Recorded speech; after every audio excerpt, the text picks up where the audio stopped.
M Kumar mathematics classes.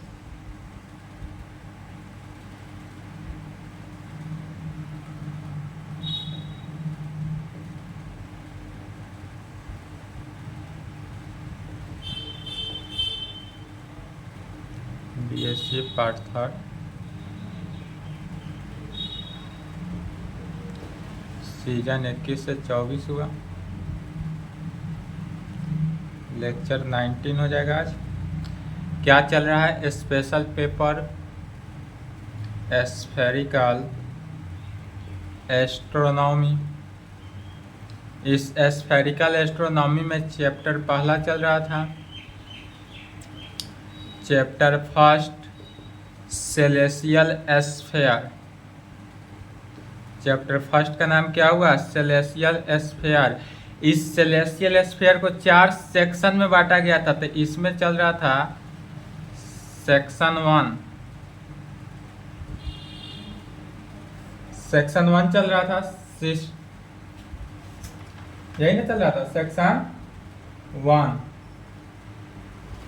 अब इसमें theorem 1 theorem हो गया था, चल रहा था थ्योरम 1 2 हो चुका था, 2 थ्योरम हो चुका था पिछले क्लास में। एक और थ्योरम है, इसको देख लेते हैं, कंप्लीट कर लेंगे। इसके आगे प्रॉब्लम होगा। चलिए तो थ्योरम 3 देखते हैं। थ्योरम 3 कहेंगे प्रूव दैट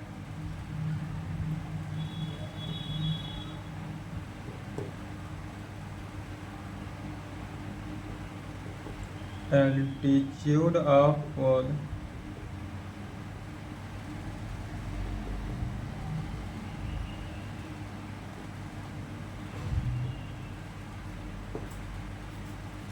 थ्योरम कह रहा है prove that altitude of pole is equal to latitude of observer. Observer एक साथ है, लैटिट्यूड ऑफ ऑब्जर्वर। और इस तरह से 21 में पूछा हुआ क्वेश्चन है, तो हो सके कहीं 24 में इस प्रकार पूछे, अदरवाइज इसी को इस प्रकार से भी पूछा जा सकता है। प्रूव दैट, इसी को इस प्रकार से पूछते हैं, लिखेंगे prove that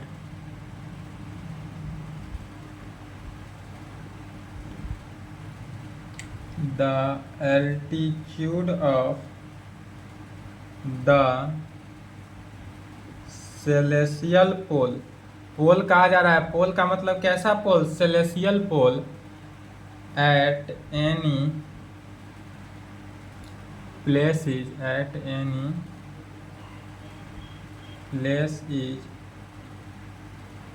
equal to the latitude of the pole, latitude of the place में, ऑफ द प्लेस। और इस प्रकार बिहार यूनिवर्सिटी ... 11, 12, 15, 17, 19 में पूछा। ठीक है, तो यह थ्योरम इम्पोर्टेंट है। अगर इस प्रकार कहे prove that altitude of pole is equal to latitude of observer कहे, तो altitude of pole is equal to latitude of observer कहे, या नहीं तो इसी को इस प्रकार कहे कि prove that the altitude of celestial pole. मैंने कहा तो रहा है पोल, लेकिन यह कैसा पोल हुआ? तो सेलेसियल पोल होगा।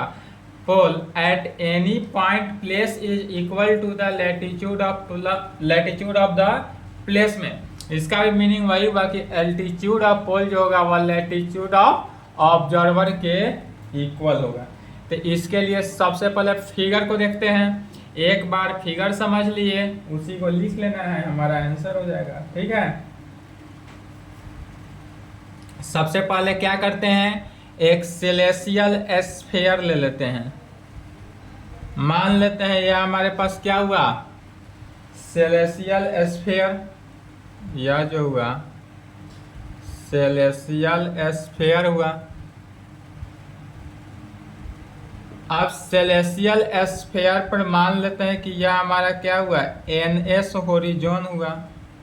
एनएस क्या है, होरिजोन है। आप जानते हैं कि यह एनएस हॉरिजॉन जो हुआ यह बीचों बीच सेंटर पे है। सेलेसियल स्फीयर का यह क्या हुआ, सेंटर हुआ। और हम जानते हैं कि हमारा जो अर्थ है, पृथ्वी जिस पे हम लोग रहते हैं, यह पृथ्वी का सरफेस एरिया जो होता है वह सेलेसियल स्फीयर के सेंटर से टच होते हुए जाता है। तो जब यह सेलेसियल स्फीयर का यह सेंटर यदि मानते हैं, बीचों बीच नहीं लेकिन यह सेंटर ही है, तो जब यह सेंटर है तो इस सेंटर से ही रोटेट होता है पृथ्वी हमारा। तो यह क्या हो जाएगा, अर्थ। यह जो रोटेट होते जा रहा है यह हमारा अर्थ हुआ, पृथ्वी हुआ।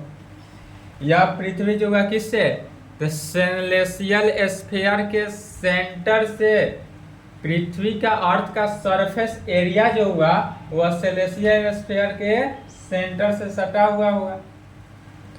अब यहाँ एनएस हॉरिजॉन जो है इसका, एनएस हॉरिजॉन का यदि पोल यह जेड मान लें, जेड जेड क्या हुआ, जेनिथ, जेड जेनिथ हो गया। और यहाँ पर अर्थ का,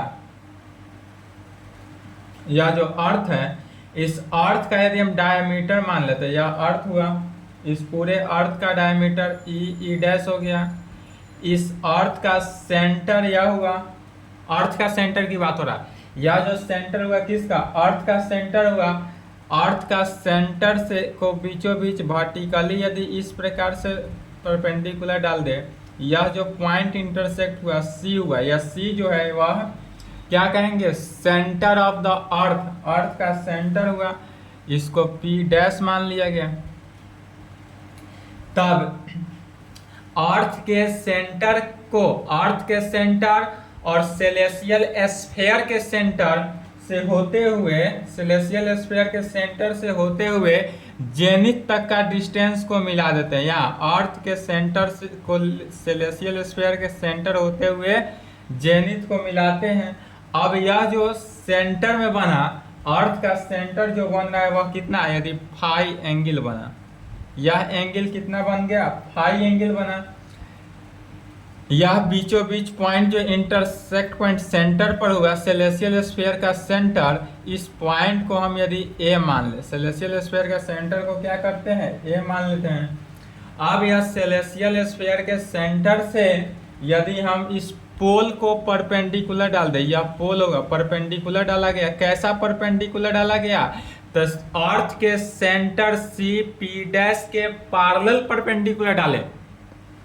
अर्थ का जो सेंटर है, अर्थ का सेंटर से जो सी पी डैश है इसी के पैरेलल क्या किए, एक सेलेसियल स्फीयर पर भी परपेंडिकुलर डाल देते हैं, जिसको कहेंगे यह पी जो हुआ यह सेलेसियल पोल हुआ, और इस पी का नाम हो गया सेलेसियल पोल।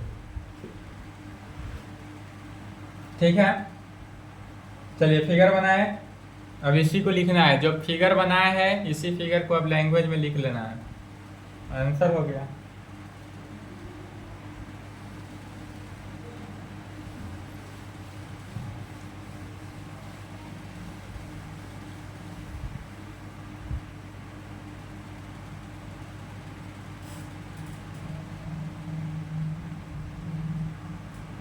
प्रूफ, साइड में फिगर बना लेंगे।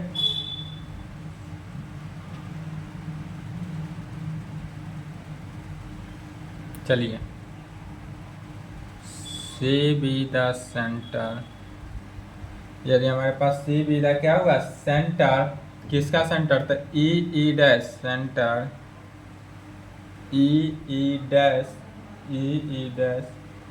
बी द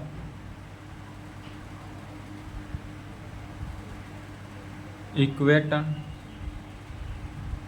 ई डैश को क्या कहेंगे, equator, and C P dash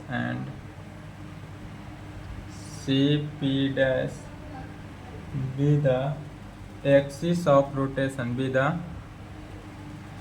axis of rotation, axis of किसका, रोटेशन ऑफ किसका, अर्थ। यह जो हमारा अर्थ हुआ, अर्थ तो रोटेट होते रहता है, तो axis of rotation of earth, earth के रोटेशन को डिनोट कर रहा है। Again let capital A be a place कहें, तो यह कैपिटल ए को हम प्लेस कहें या ऑब्जर्वर कहें, बात क्या हुआ, सेम हुआ।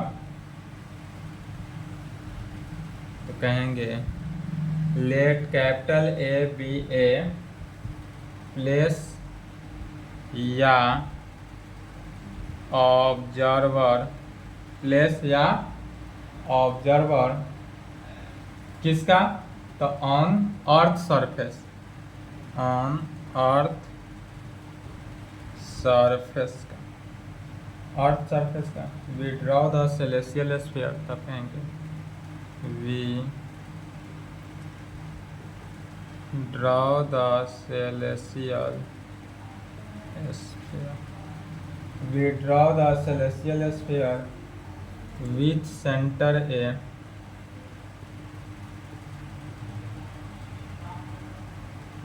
joining विथ सेंटर ए, इस सेंटर ए से, जो सेंटर ए को ज्वाइन करता है कहाँ से, सी से ए, joining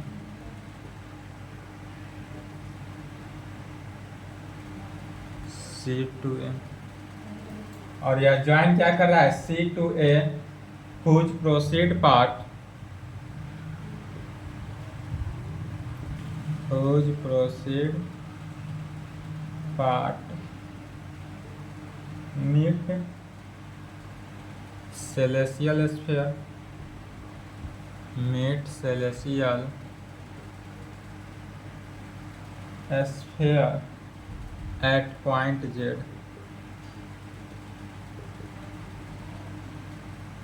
then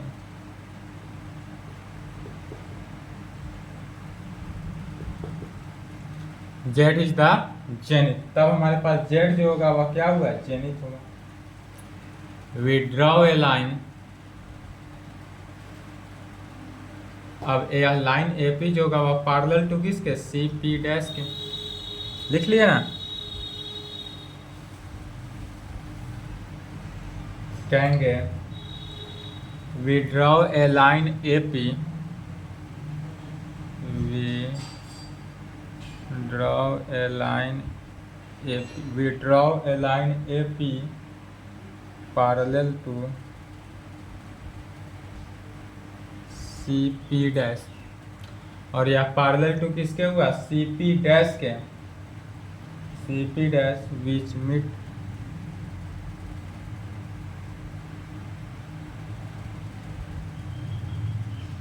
celestial sphere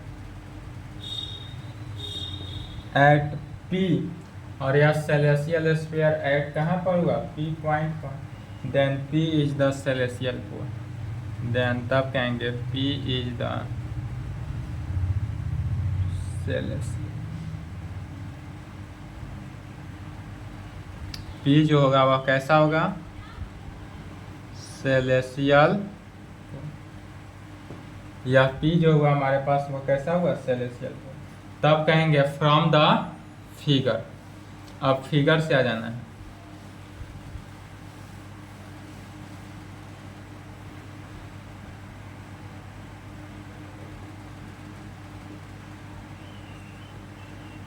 figure से आएंगे तो क्या कहेंगे, तो latitude of observer point A, या जो ऑब्जर्वर पॉइंट का है या पोल का है ए का, किसका, तो लैटिट्यूड ऑफ, तो फ्रॉम फिगर लैटिट्यूड क्या हुआ, latitude of observer, latitude of observer कहें या पोल कहें, लैटिट्यूड ऑफ ऑब्जर्वर कहें या पोल कहें, ये क्या हो जाएगा, तो एंगल या एंगल ए सी ई, या ए सी ई जो हुआ यही हमारा लैटिट्यूड ऑफ ऑब्जर्वर पोल कहेंगे। तो ए सी ई, सी क्या है, तो सी जो है पृथ्वी का सेंटर है, ए जो है वह सेलेस्टियल स्फीयर का सेंटर हुआ, ई जो हुआ वह पृथ्वी का साइड है, सरफेस एरिया हुआ। या इसी को कह सकते हैं एंगल ए सी ई कहें या आर्क ए ई हो सकता है। तो ए सी ई जो हुआ वह आर्क ए ई में कन्वर्ट हो गया, तो यह आर्क ए ई, इसी को कह सकते हैं आर्क ए ई। और आर्क ए ई को क्या माना गया है? फाई। इसको और आर्क ए ई को फाई मान लिए, तब कहेंगे we know that, we know that, हम क्या जानते हैं? तो altitude of celestial pole, altitude of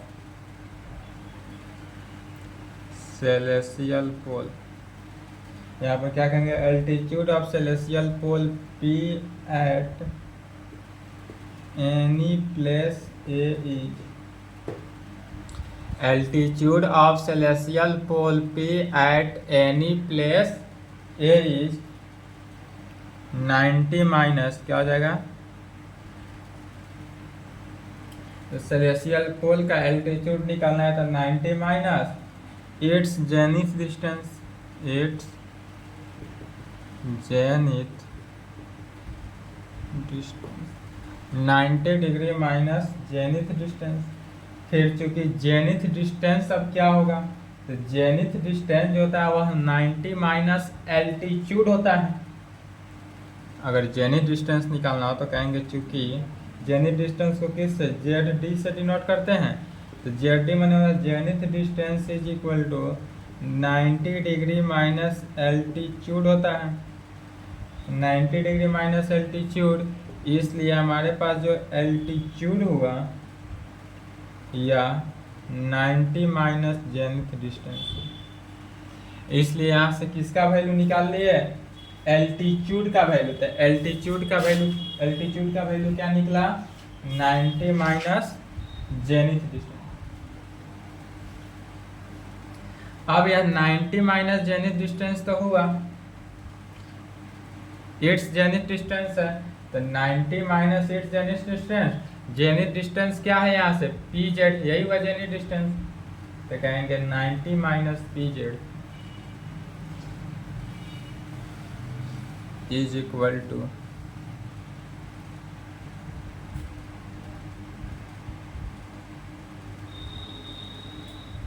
90 minus किस में? पी जेड में।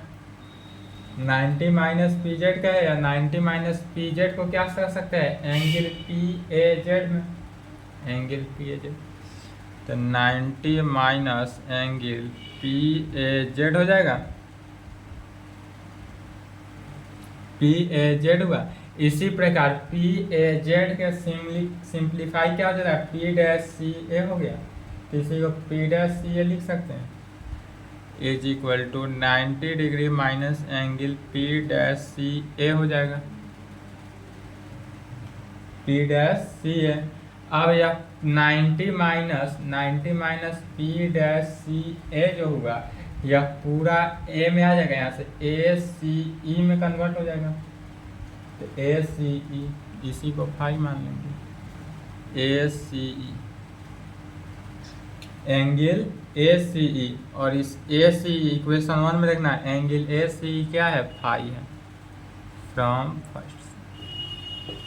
तो ए सी ई का वैल्यू फाई आ गया, और यह क्या हो गया? लैटिट्यूड ऑफ पोल या ऑब्जर्वर, यह जो हुआ लैटिट्यूड ऑफ पोल कहें या observer.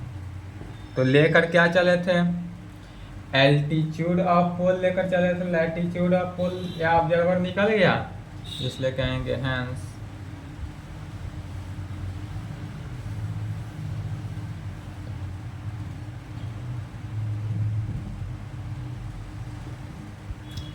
hence altitude of pole is equal to latitude of pole या ऑब्जर्वर। यही प्रूव करना था। बस क्वेश्चन जो का है उसका फिगर बना लेना है और प्रूव करते चले जाना है।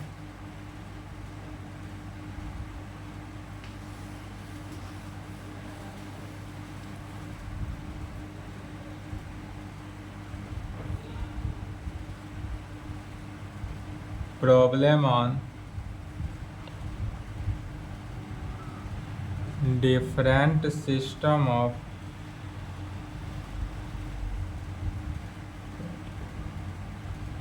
यही था section 1 different system of coordinate. तो इसी पर प्रॉब्लम देखते हैं, problem on different system of coordinate.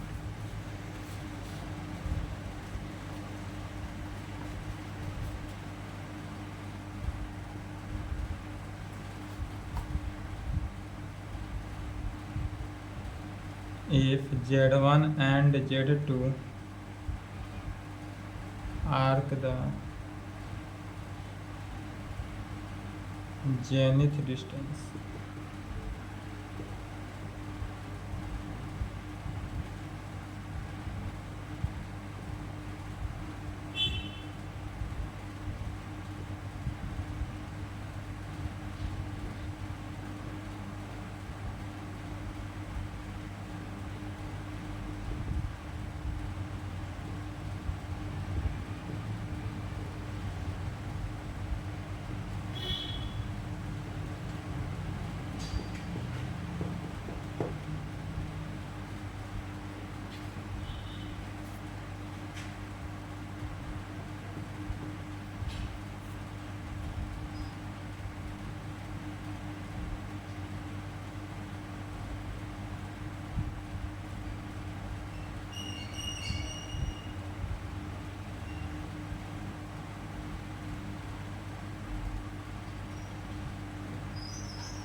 पुनः इसमें फिगर को समझ लेना है।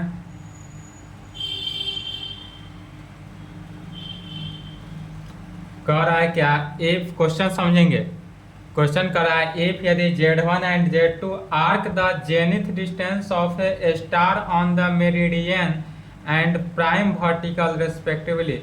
मेरिडियन एंड प्राइम वर्टिकली कर रहा है, इसका मीनिंग हुआ कि यह जो हमारा सेलेसियल स्फीयर का फिगर हुआ या फर्स्ट सिस्टम और सेकेंड सिस्टम के एक का क्या होगा, कॉम्बिनेशन बनेगा।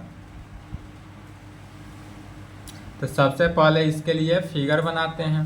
यदि फिगर को कंसीडर कर लिए तो आंसर ऑटोमेटिक होगा। चलिए सॉल्यूशन इसका,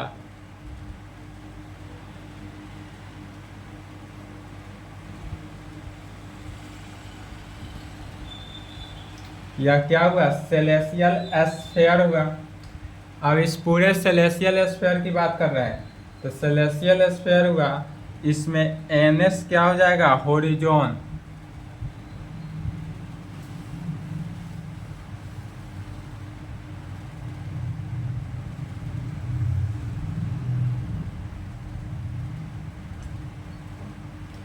NS क्या हो गया, होरिजोन। इस पर TR इक्वेटर हो गया। यह सेलेसियल स्फीयर हुआ, NS होरिजोन हुआ, TR इक्वेटर हुआ। दोनों का इंटरसेक्ट पॉइंट जो मिला यह कहाँ पर, वेस्ट पर मिलता है, तो यह वेस्ट हो गया। ठीक है। अब फिर जानते हैं क्या, तो NS होरिजोन का पोल क्या होता है, Z जेनिथ, और TR इक्वेटर का पोल क्या हुआ, P पोल। Z जो हुआ यह भी पोल हुआ, तो यह जेनिथ जो पोल है वह होरिजोन का हुआ, और P जो पोल हुआ वह इक्वेटर का हुआ। तो अब क्या करेंगे, Z जो Z क्या है, Z जो पोल है इस जेड पोल से होरिजोन पर क्या करते हैं, परपेंडिकुलर डालते हैं। यदि यह इंटरसेक्ट पॉइंट पर ही परपेंडिकुलर डाल दें और पोल P जो हुआ इस पोल से इक्वेटर पर परपेंडिकुलर डालेंगे, यह इक्वेटर TR पर और यह D पॉइंट हुआ। TR तो इक्वेटर है, इसके सापेक्ष एक और इक्वेटर ले लेते हैं जिसका नाम मान लेते हैं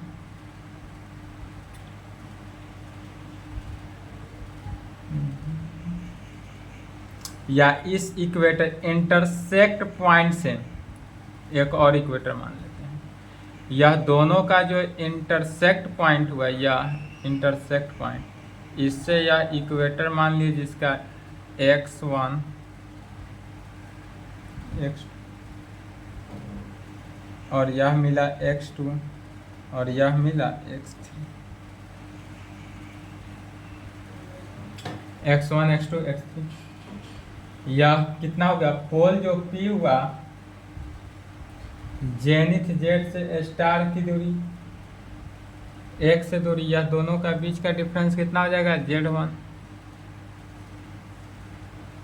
पोल से जेड का डिस्टेंस जो होगा वो 90 - 5।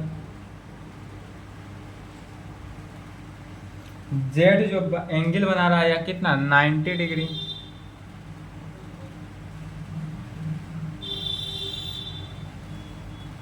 यह क्या होता है, डेल डिक्लिनेशन।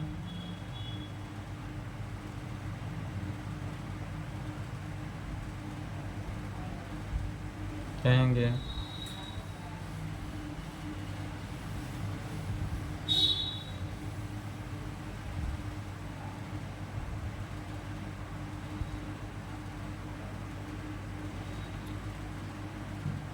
लेट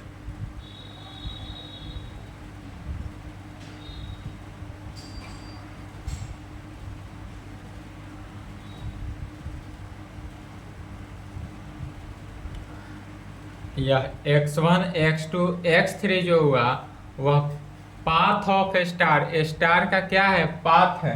तो पाथ ऑफ स्टार जो पैरेलल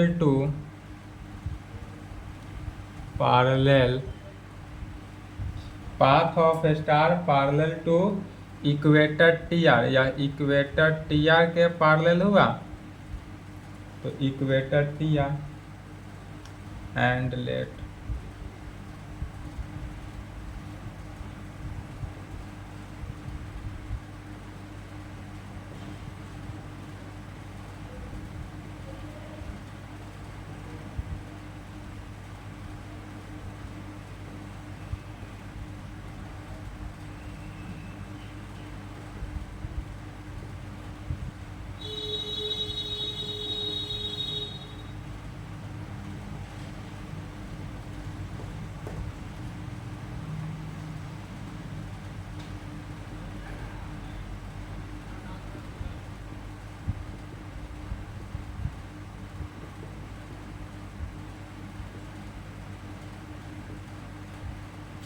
x1 और x2 जो है position of star and meridian and prime vertical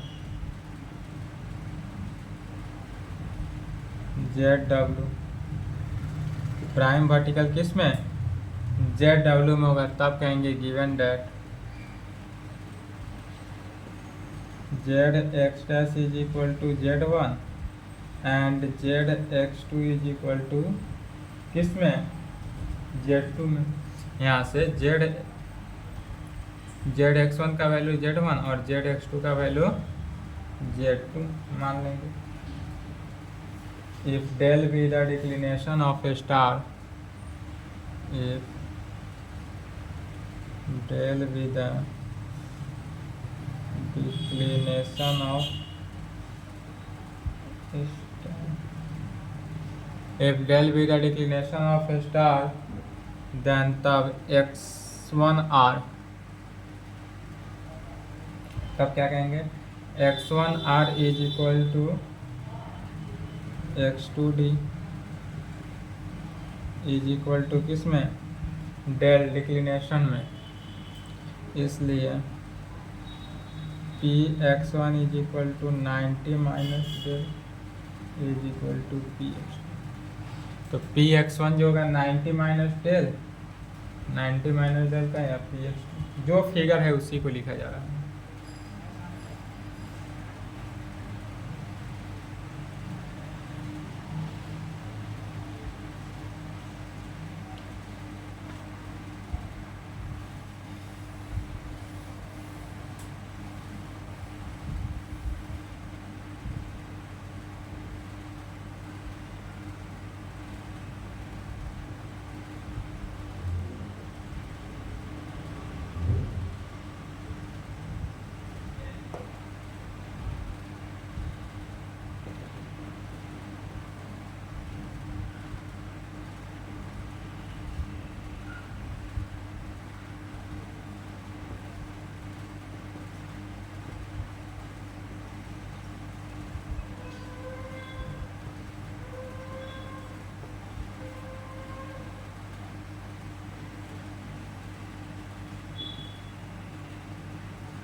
अब कहाँ से कहेंगे, फ्रॉम द फिगर। अब फिगर से आएंगे तो z(x1), फिगर में क्या होगा, z से x1 का जो डिस्टेंस हुआ वह z1 हुआ, तो z(x1) is equal to z1। अब z(x1) जो होगा, यह z(x1) इसी को लिख सकते हैं px1 माइनस pz, तो px1 minus pz is equal to z1। अब px1 का वैल्यू कितना, px1 का वैल्यू क्या हो गया, तो यहाँ से देखेंगे 90 माइनस डेल, या जो वैल्यू हो गया 90 माइनस डेल, तो इसको लिखेंगे 90 माइनस डेल और माइनस pz का वैल्यू, तो pz का value 90 minus 5, 90 minus 5 is equal to, solve किया तो 90 minus del minus 90 plus 5 is equal to z1। 90 से 90 कैंसिल आउट, 5 माइनस डेल का वैल्यू, 5 माइनस डेल किसमें हो गया, z1। तो यहाँ से 5 माइनस डेल जो हुआ वह z1 में कन्वर्ट हो गया, तब कहेंगे in a right angle spherical triangle. अब यहाँ से राइट एंगल स्फेरिकल ट्रायंगल क्या बन रहा है, PZX2, PZX2 जो हुआ वो राइट एंगल स्फेरिकल ट्रायंगल हुआ, और इसमें कोसाइन फार्मूला लगाएंगे, कहेंगे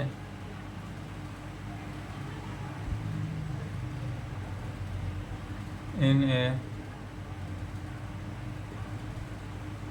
right angle spherical triangle PZX2, right angle spherical triangle PXZ2, we use cosine formula, we use cosine, और तब यहाँ पर किसका यूज कर रहे हैं, कोसाइन फार्मूला। कोसाइन फार्मूला क्या होता है,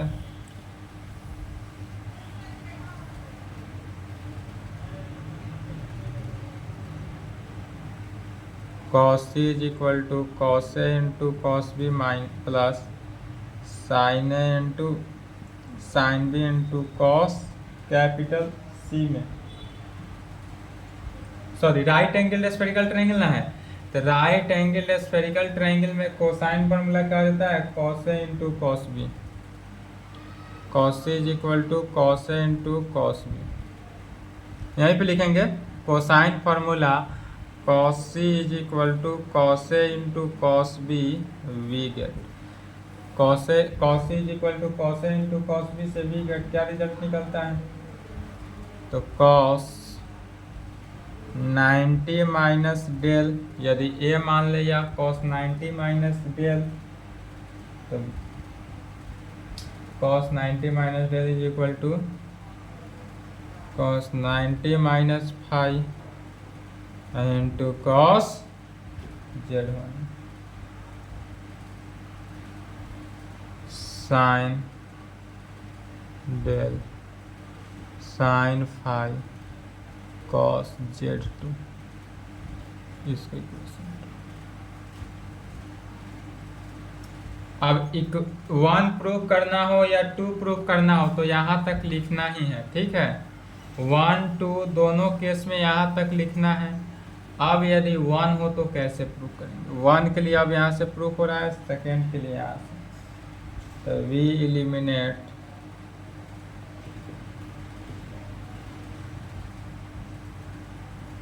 five from first.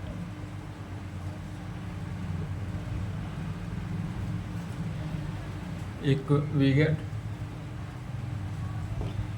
Equation first और सेकेंड से किसको 5 को एलिमिनेट करें, तो साइन डेल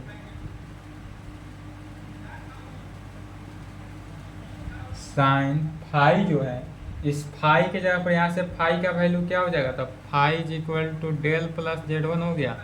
तो 5 के जगह पर लिख दिए del plus Z1 into cos. अब यह हो गया साइन A प्लस B का formula, sine A into cos B plus cos A into sine B। Sine A into cos B plus cos A into sine B into cos.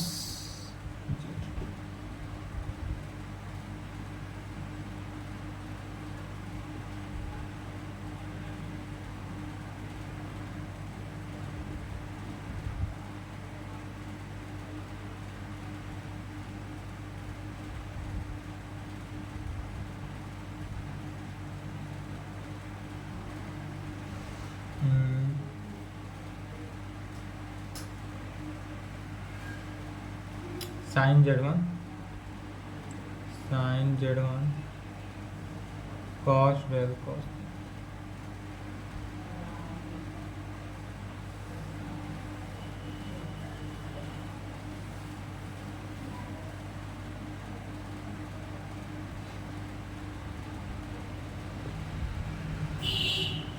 इसको और इसको left hand side ले लेते हैं। Left side लिए तो क्या हो गया, sine del cos Z1 cos Z2 is equal to sine Z1 cos del cos Z2। अब इस दोनों में से कॉमन जो वैल्यू आ रहा है क्या है, साइन डेल कॉमन है, तो 1 minus cos Z1 cos Z2 is equal to sine Z1 cos del cos Z2। अब फिर यहाँ sine del into 1 minus cos Z1 into cos Z2, तो इसमें दोनों तरफ अगर हम डिवाइड कितना से कर दें, साइन डेल से, तो साइन डेल कैंसिल हो गया, या नहीं तो इसमें से क्या करेंगे, साइन वाले टर्म को एक तरफ कर लिए और कॉस वाले टर्म जितने भी बचेगा सभी को एक तरफ कर लेते हैं। तो लेफ्ट हैंड साइड यदि कॉस वाले टर्म को लिखे तो 1 minus cos Z1 into cos Z2 divided by cos del into cos Z2, cos del into cos Z2। Right hand side क्या बचेगा, sine Z1 divided by sine del में, sine Z1 by sine del, या Z1 वाले term को del को एक साथ convert कर सकते हैं इस प्रकार से भी, तो क्या हो जाएगा, sine Z1 cos Z2 sine Z1 cos Z2 cos del sine del. अब cos del sine del cot del, चूंकि हमको कॉट डेल का ही तो वैल्यू निकालना था,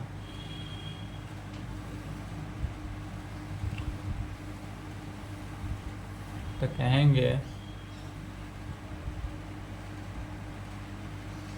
left hand side right hand side cot del हो जाएगा, तो इसको पहले लिख सकते हैं, तो cot del is equal to 1 minus cos Z1 cos Z2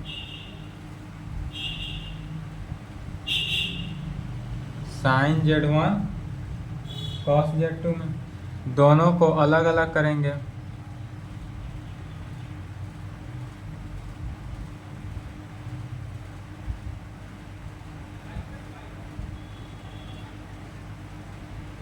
cos Z2 से cos Z2 cancel out,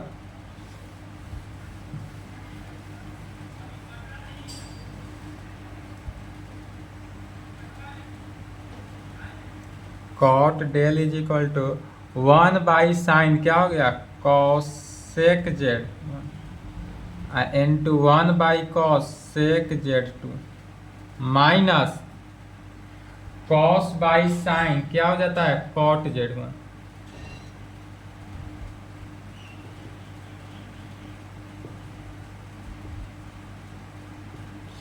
proved हुआ।